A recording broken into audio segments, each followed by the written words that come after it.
With the Citywide Dialogues project, we're attempting something ambitious. We're attempting to bring people together in every single neighborhood of the city of Boston at the same time for a 4-session dialogue experience. And we will be sitting down and having an intentional discussion on the issues raised by our ethnic and racial diversity. And these discussions will be respectful but candid. Essentially, it's an opportunity to have a small group of people talk about the issue of race, and to do it in a safe venue where their opinion is going to be respected and where they feel that, you know, the same could be said for the other individuals around the room. We want to give people a chance to talk about who they are in their lives now, but also to reflect back on how they have become who they are. Did they experience integration or segregation in school growing up? How about their neighborhood? Who lived down their street? Was it someone who looked just like them, or was it someone who looked quite different from themselves? And how does that prepare us for this current moment in Boston? We're going to hopefully create a place where people are invited to take a risk, to say something that you've never said before. I always say in my trainings, you know, we could all sit around here and say the cool and groovy, politically correct thing, and you know, where does that get us? Not very far. My hope is that you're going to say what you really feel and what you really believe. It's going to take someone to put their self out there, to basically remove their armor and say, okay, I am defenseless and I want to talk to you in a real fashion. Dialogue is not something where you engage in a conversation that is at the surface as much as it helps everyone that's involved dig in deeply to get to the essence of the issues. So I see the dialogues, one, validating people's experience, that one is not imagining this, one is not utilizing the quote race card. These are real experiences, and once they're validated, I think people can, you know, move on and have deeper conversations. How do we take a city that is obviously enormously diverse, and how do we make it a city that's comfortable for everyone? How do we make it a city where outstanding young people, no matter what the color of their skin is, say Boston is a city that I feel comfortable in, Boston's a city that I can thrive in, Boston's a city I want to live in. The reputation of Boston precedes us wherever we go. If you say, what do you think of when you think of Boston? You know, they'll say park the car, bad drivers, and racism. Those are usually the first 3 things that you hear.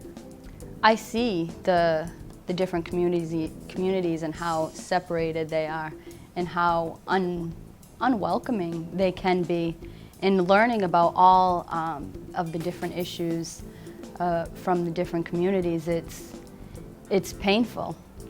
I grew up in Boston. Both my parents are, you know, Bostonians. So I'm very familiar with sort of the Boston landscape, and it has always been segregated. From the time I was a little girl growing up, certain parts you just did not venture in. I think Boston has a long way to go. It's come a long way, but it has a long way to go. And my work in the dialogues is really to sort of lend my voice to that and lend my own personal efforts to that, because I so incredibly believe in the idea. If you can face your problems and work through them, that's a lot better than just sweeping them under the rug. And you know, I sort of feel that Boston has done a little too much of the rug sweeping and not enough of the looking at it straight in the eye. And we are still seeing that in Boston, young black folks are being compared to monkeys. On the air or in newspapers, there are still references to the inferiority of blacks. So that means that there is something that needs to be done. I, per se, personally experienced being bused and having stones thrown at the bus daily, you know, and that's in the past. So I'm hoping the dialogues does disclose a lot of the issues that are close to people's hearts, but also brings about the positive things that are going on and positive things that we could work towards. Sort of give individuals a sense of vision and pride about the city.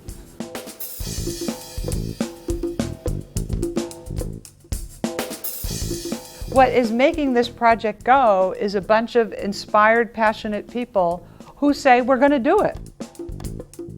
It's been so rewarding and inspiring and exciting because we know we're doing it and it's going to happen. I see a lot of very intelligent, caring people. They truly care about the future of Boston as a whole and our youth.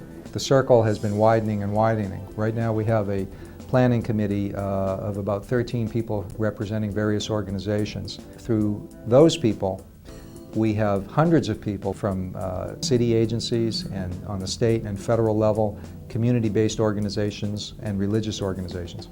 The right people sort of got together at the right time and it just sort of blossomed. And I think initiatives that evolve as naturally as that often I think have a much more sort of impactful influence on the societies where they take place. And so I would hope that these dialogues assist me and assist other people to be able to pass on information to our children so that everybody has an equal seat at the table. I think that's ultimately what it's about, a fair shot for everyone.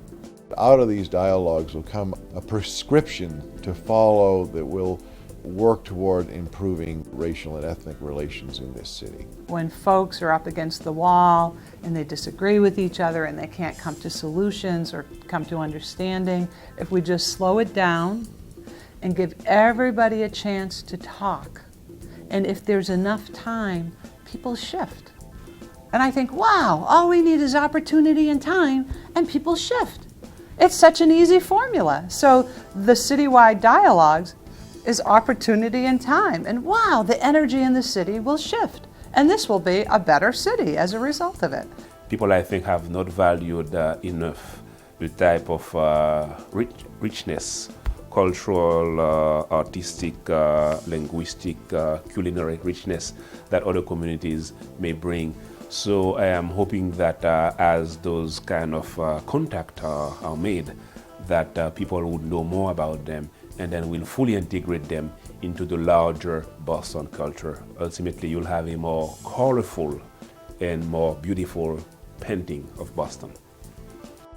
We want to say at the end of this project that over 1,000 Bostonians cared enough about their city to sit down with each other in diverse groups in every single neighborhood to talk explicitly, candidly, but respectfully about these issues of our diversity. This is a real opportunity for us to say, it's a new day, we can talk about these things, and you know, if people get along better in this city, it's going to inure to the benefit of every institution in the area, the businesses, government, the nonprofit agencies, the way in which people get along in their neighborhoods. We're all in this together, and it's sort of like through the unity of the group, we actually can make a positive difference. Every person who is touched by this project is going to remember that what Boston is about is building alliances. What we're about is opening our hearts to one another and going forward in a new way that hasn't been possible before.